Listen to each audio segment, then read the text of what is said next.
Welcome to week 3 of The Power of Decision with Life Mastery Consultant Christi Corradi.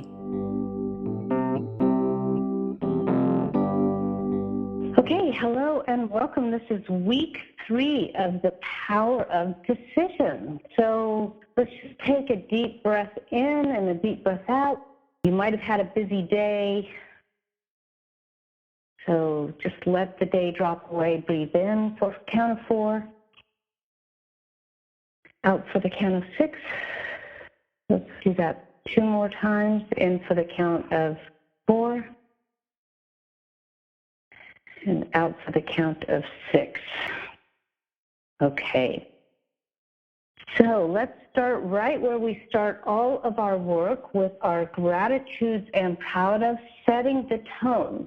We are creating the whole cloth, the fabric which we cut or craft our life out of, and we can create the warp by setting the gratitude, and we can shoot that spindle creating the weft of our proudest, that thing that we have accomplished. And then we move the shuttle and we open the spread and we see the gratitude in the warp, and we shoot that shuttle and we think of something that we've accomplished that we're proud of. And so I'll start by setting the tone. Today I am so very grateful for doctors and nurses and people that care for my family, and especially today my father as he went through a procedure. And the doctor is just so lovely, and the nurses and everybody just took such good care of him and really paid attention, and I'm just grateful for that. And I am proud of being open and willing to hang out in the question of my current transformation, knowing that things are unfolding. And it's a moment in time for me, like the caterpillar not knowing that it's becoming a butterfly, doesn't probably even have a name or a concept of butterfly, what will emerge. And the same as the baby in the birth canal before it's birthed. So I'm loving this inquiry, I'm loving this time, and knowing that a great transformation is taking place in my life. And so I am proud of being willing to go through that being birthed process. So take a moment right now and think of your gratitude and proud of. Write it down, something you're grateful for and something you're proud of. And so I am the woman who rides her bike on wonderful bike trails, not just in Sonoma County, but I take my bike on vacation and have beautiful, lovely environments like beautiful countrysides. I'm thinking of actually when I did ride my bike in Ireland many years ago, we hired bikes and rode around. So I'll say Ireland and through Provence, riding my bike through Provence with a picnic basket and a loaf of bread, a piece of cheese and a bottle of wine and a picnic blanket and all my art supplies, and riding my bike along and finding the perfect place and just setting up camp and painting. How about that for a vision? So take a moment and think of your vision statement. I am the woman who is. And then action steps this week that I'm going to take, I'm going to record a YouTube. It's actually an audio. It's for this project that I'm working on. And I am going to actually interviewing and finding more people to interview, looking at maybe marketing specialists this week. So think of your action steps that you're going to take this week and email those to me if you would like. Okay, let's get started. Here we are in week 3 of Power of Decision, and we have been studying the power of decision. You know what I mean? We've been studying the power of decision, and that's the creative part and the creativity that we generate and use in the power of decision, and use of the invisible principles in creating the life we love living. And yet, have we really addressed how do we make a decision? I'm reading a little essay by Bob Proctor on decision, and I wanted to read to you the first part of this. There is a single mental move you can make in which, in a millisecond, will solve enormous problems for you. It has the potential to improve almost any personal or business situation you will ever encounter. And it could literally propel you down the path to incredible success. You have a name for this magical mental activity. It is called decision. Decisions, or the lack of them, are responsible for breaking or making of many a career. Individuals who have become very proficient at making decisions without being influenced by the opinions of others are the same people whose annual income falls into the 6- and 7-figure category. However, it's not just your income that is affected by your decisions. Your whole life is dominated by this power. The health of your mind and body, the well-being of your family, your social life, the type of relationships you develop are all dependent upon your ability to make sound decisions. And he goes on to say that this is such an important skill, and it should be taught in schools. It should be the most important thing that's taught in schools, but it's not. So today we're going to cover those 4 chapters that I talked about: decide to be happy, decide to live richly, decide to have great health, and decide to be creative. But first I want to give you some actual decision-making skills. These are not in order, but things that you need to make decisions. One is a strong self-image. I mean, think about it. Otherwise, even if you make a decision, if your self-image isn't clear, then you are wishy-washy as it is. It's a wishy-washy energy. So we want to be sure that we have that strong self-image. Having a strong self-image is very important to decision-making. There is a part in you somewhere that has a very strong self-image. Usually it's a memory or looking at our assets or accomplishments that we've made, but somewhere in there. And so you want to put that on when you make decisions, right? Put on your strong self-image. Learn from your experiences, which means that you're willing to take risks, right? Because no decision is wrong. So you make decisions, you learn from your experiences, knowing that no decision is wrong. It's like Edison was asked once how he felt failing in making the light bulb 230 times or 80 times, however the story goes. And he said, I never failed. It was all just information. And then, as Bob Proctor says in this little essay, and I hear my teacher and mentor Mary say often, decide right where you are with what you have. And I want to say that Mary adds a little caveat to that, and what you have is much greater than you're aware of. And so even if we are aware of our greatness, there is still greaterness within us. So decide right where you are with what you have. And what you have is good enough. It's enough. It's more than you need. Okay? Notice what you are noticing. This is another key thing, is it's like you can't walk through the world, well, you can walk through the world unconscious, and most people do, and that's where the decisions are made from, is indecision, right? So you need to pay attention to what you're thinking. And then you need to decide to choose your thoughts, to think what you would like to think. Now, is that easier said than done? Yes and no. We need to build our decision-making muscles. So it's a practice. It's a daily practice.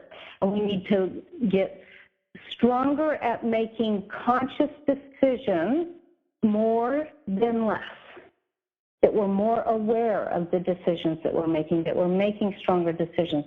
And we do that by calisthenics, by paying attention to what we're thinking. But also, I want to share you another way to make a decision, and this is a revisit of the 5 questions that we use to test our dream. Now, what I found with these 5 questions is it's not just to test my dream.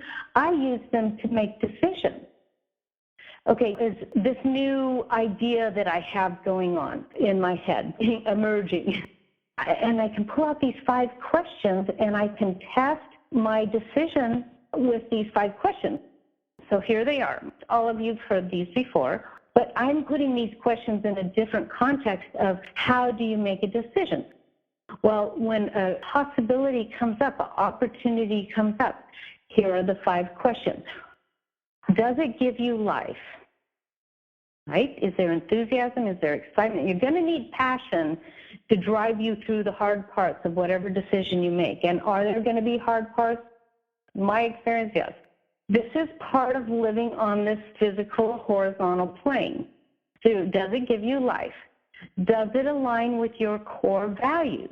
Now, you are never going to be asked by the divine or the universal principle or the quantum field to ever do something that's outside of your core values. So you ask yourself, does this align with my core values?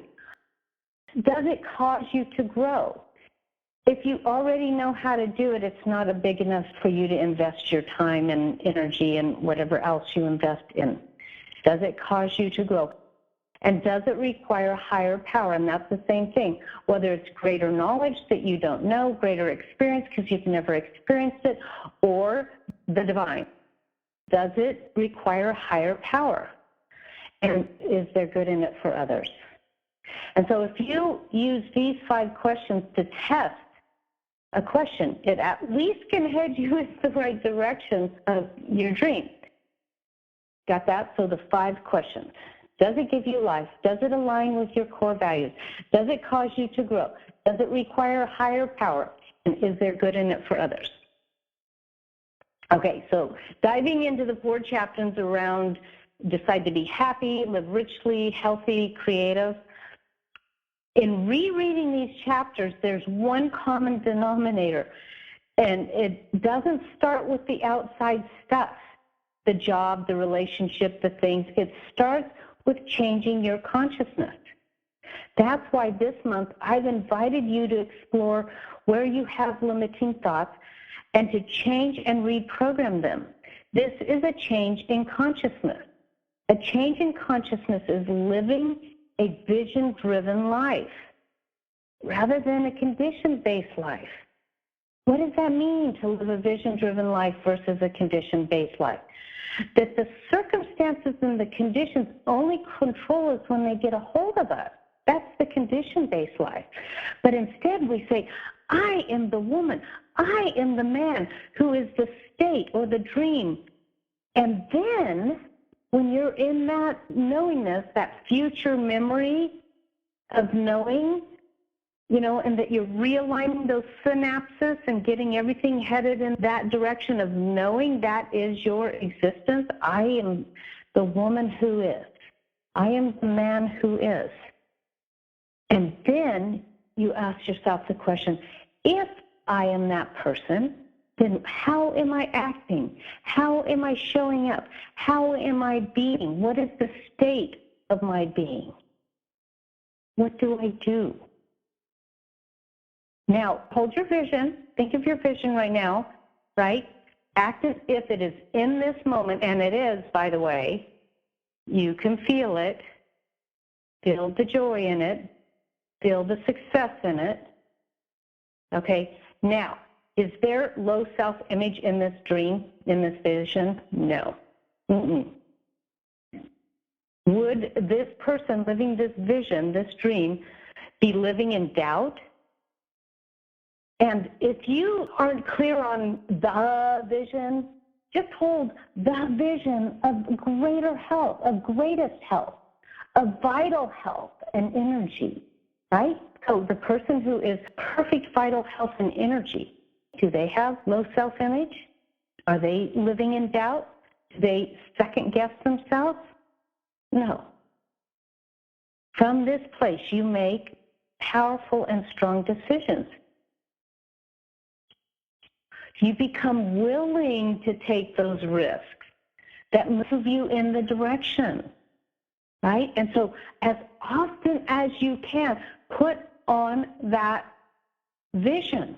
I am I am that person that rides my bike to the beautiful countryside of Lombok, Indonesia, cute little island just off of the island of Bali.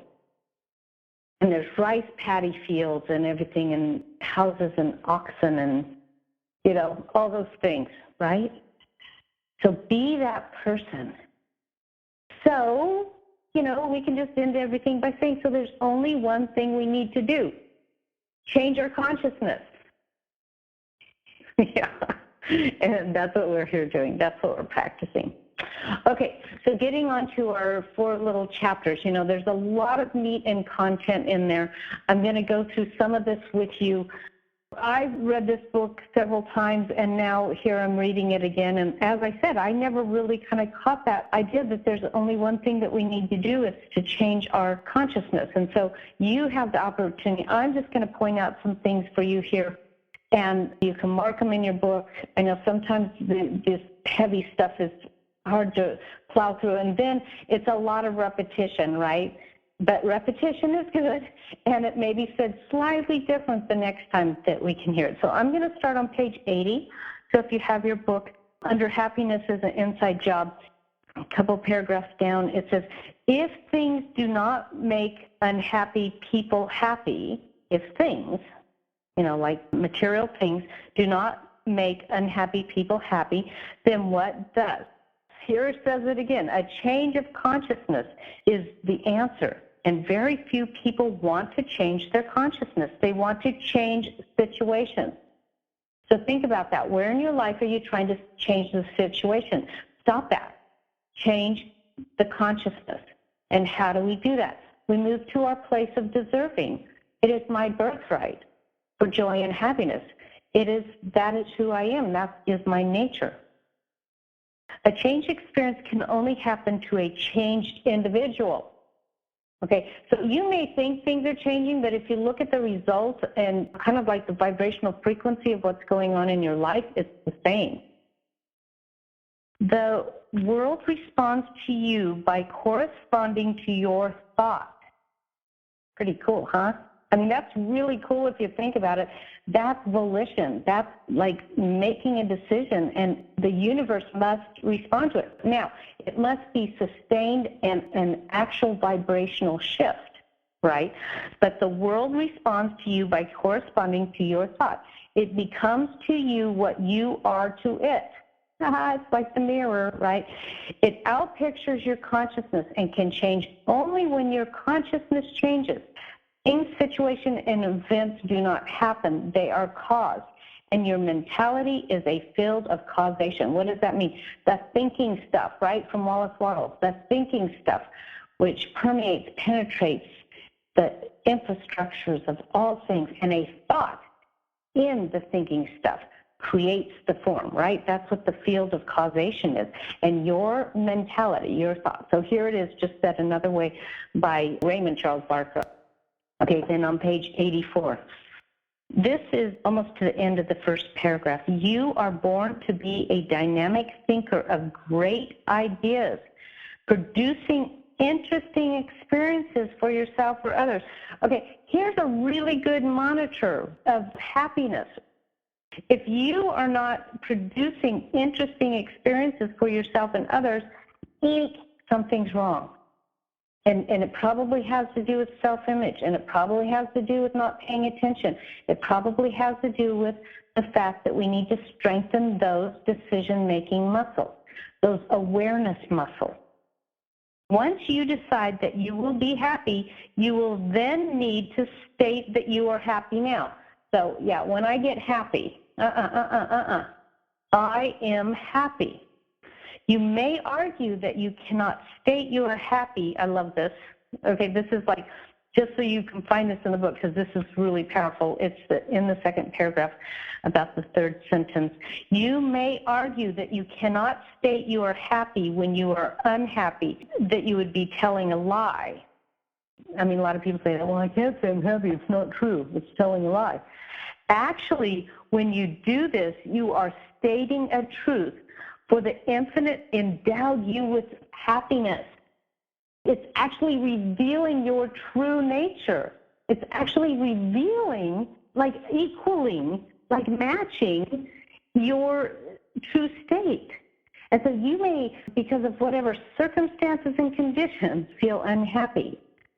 But the truth is that happiness is your divine nature. So if you want to change, start by changing your environment. That's why they say clear out a junk drawer. Really great thing. Clear out that clutter closet. Clear out something. Change anything to start creating change. Change the conversations you're listening to. We were at a public meeting the other night. They're going to annex, we're in this little tiny pocket of county here in our house in the city of Santa Rosa surrounds us. So when we have to call for police service, we have to call the sheriff, and they may be way out somewhere in like Sonoma, the city of next to us. So they do work in tandem with the city police, but in general. There's so many reasons to annex us in, but it's like these people just came out to pick apart the system, right? And so it's like putting on a filter so that it's like either tune it out or transform it or replace it in my own mind. Like I just kept going, no, I want this annexing. This is a good thing. You know, they say blah, blah, blah. No, I want the annexing. It's a good thing. So, you know, pay attention to your conversations. And even change your friends. You know, are you being respected? On page 98, he says, place your attention on the attitudes, situations, and people who will add to your well-being. And then it says this is actually affirmative prayer. I mean, think of it. You are notifying the universe, right? That thinking stuff, that this is the person you are and this is the direction you're moving in.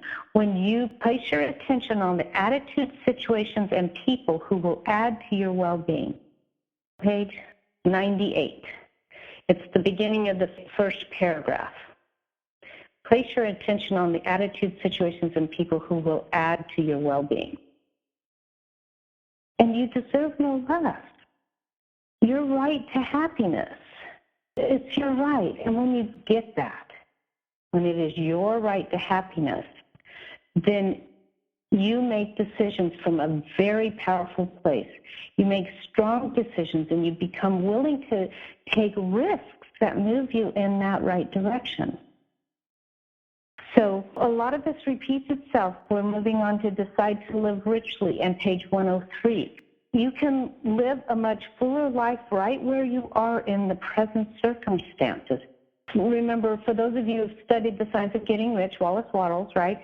He says you must act in your current job with the attitude of the job you desire. Remember, he's talking about manifesting a job, and here we're talking about living richly. You can live much fuller life right where you are in your present circumstances.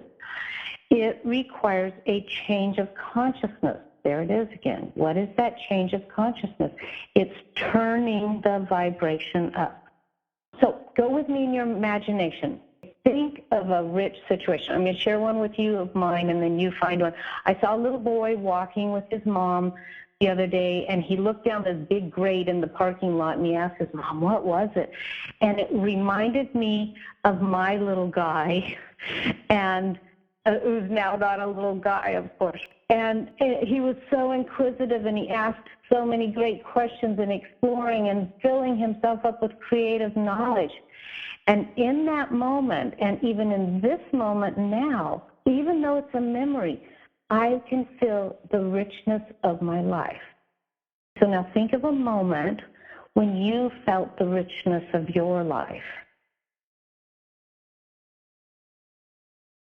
There it is. It exists now.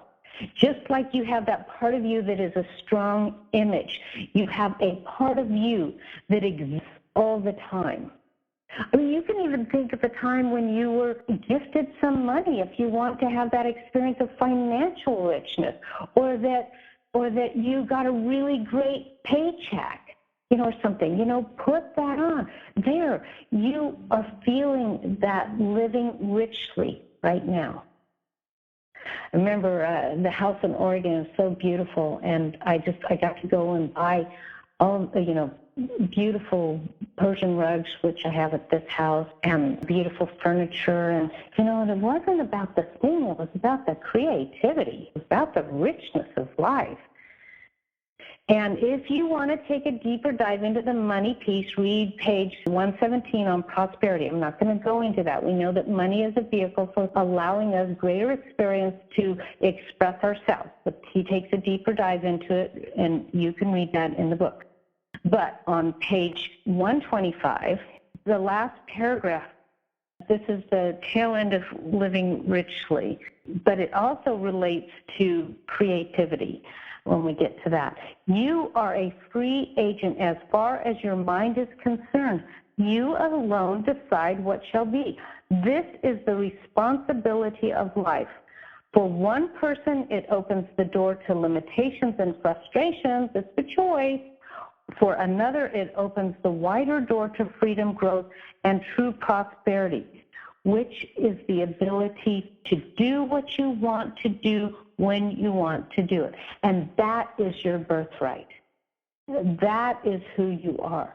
And so you can look to where that is in discord, you're experiencing discontent around it, and you can say, that's not it. How do I move it into creating a life where you move freely through this world? Okay, a little bit on health. I'm just going to touch a little bit. Okay, we did touch a little bit last week on moving into that vibrational frequency of health and that place. And we also just did the future memory thing. Last week we focused kind of right between our eyebrows and moved into that place of health and well-being. And that works for me. You may have to find your own place, but I think you can experiment with this and see if that works for you. Oh, back on page 129, when we are well, we should praise our good health. Dad, isn't that funny? We always pay it. Usually good health is taken for granted. One does not really think about it. The first symptoms of illness sends the victim into the panic of false expectations. It is easily realized that health is normal and sickness is abnormal. Okay, to sickness we give great attention. To health we give little. And even when you're sick, if you can pay attention to that healthy tip of your thumb, it's a lot better than paying attention to the pain. So I had a lot of tension in my upper back and headache. It's so hard not to pay attention to this, absolutely. And so lucky me, I jumped in my hot tub and I focused on the jets on my shoulder, just releasing the tension and everything. It's like even something like that. All things respond to self-recognition, including your health. Stop accepting illness as normal. Just stop it. Stop it.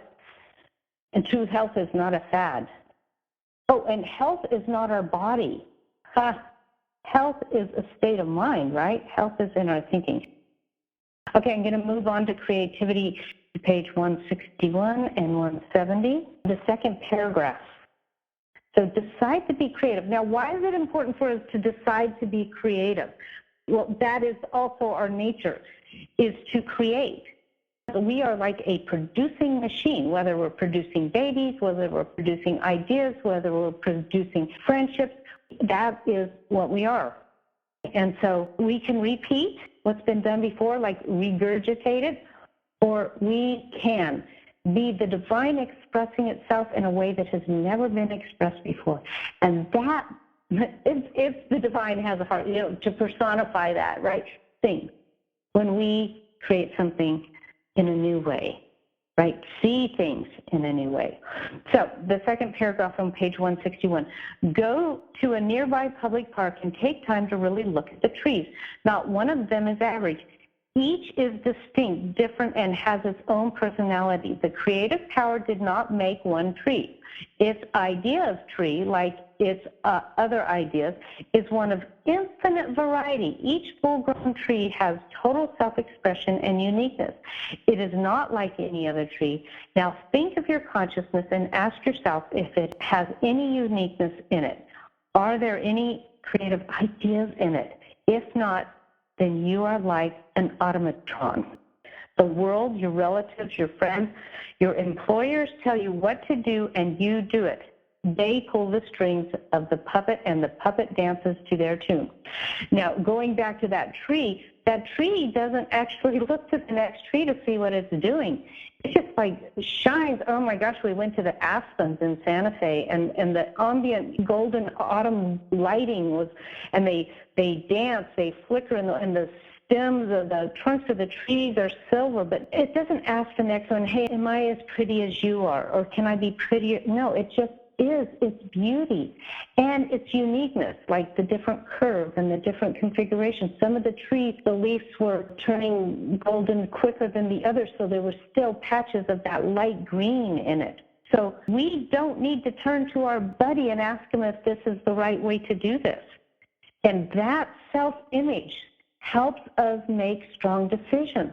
So make sure you know where inside of you have that strong self-image so that you can make decisions from that place. On page 170, about halfway down, what your conscious mind is thinking while this process is going on is of vital importance. Any decision, what your conscious mind is thinking while this process is going on is vital importance. A constructive, creative, and expectant attitude has to be maintained. Now, I thought of the thermostat here, right? The frequency thermostat, the tear-off tablets that most of you have. And I just thought, check this out, 0 being indecision and 100 being to decide. You want to see, where are you making your decisions from? Is it a high frequency of decisions? Doubt regarding the end result of your demonstration must not enter into your thinking. You must force your mind to think about something interesting and pleasant. And this is assets lists come in. Our asset lists, our past memories, a little bit of what I did in that guided, it's like, what do you need to do to keep the frequency up and be able to make decisions at that higher frequency? And I love over on page 171, first sentence of the last paragraph, pleasure and fun are creative mental atmospheres. So don't get all serious about this. Fun and play activates creativity. Oh, I was looking up, how do we become creative? And I was reading this thing. It says, why is the relaxed state of the mind so important for creative insight? When our minds are at ease, when it allows the alpha waves to activate and they're rippling through our brain, we are most likely to direct the spotlight of attention inward. In contrast, when we are diligently focused, our attention tends to be directed outward. And so it's kind of like the process of inward and outward, yes, but the process of creativity, being calm enough to move into, when I go to paint out in nature, I do a lot of warm-up paintings first, looking, seeing, moving, and then it's like all of a sudden I click into the zone. So just find that part of you this week. Practice finding that part of you that has that self-image. And if you go back to your assets list, that's always a really powerful tool. Make strong decisions this week. My decision is to be in the birthing process, not knowing what's next. I do have things emerging, but being willing to be in that deep dive, or whatever the decision you are, make it a strong decision this week, okay?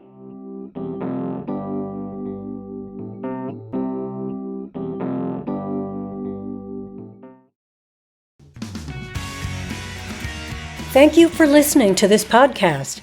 Here are 2 exclusive podcast listener offers. First, for a limited time, podcast listeners can work with Christi in person at a deep discount. Christi offers a unique coaching modality of her own creation that helps clients discover their own answers to where they're stuck and how to move forward. As one of her clients puts it, it always works. This transformative process is designed to help you identify blocks and create breakthroughs in your personal and professional life. As a thank you for listening to the podcast, you're eligible for a special discount. Normally $97 for a half-hour introductory session, podcast listeners get a $70 discount automatically applied if you use this link, masteringtheartoflife.com/podcast-IWD-offer. That's masteringtheartoflife.com/podcast-IWD-offer. podcast-IWD-offer. And that link is in the podcast general description as well. Second, you can get the entire library of Mastering the Art of Life with PDF notes and worksheets for each lesson, plus bonuses at no cost at masteringtheartoflife.com/9-month opt-in, all one word, masteringtheartoflife.com/9-month opt-in. That link is also in the general podcast description.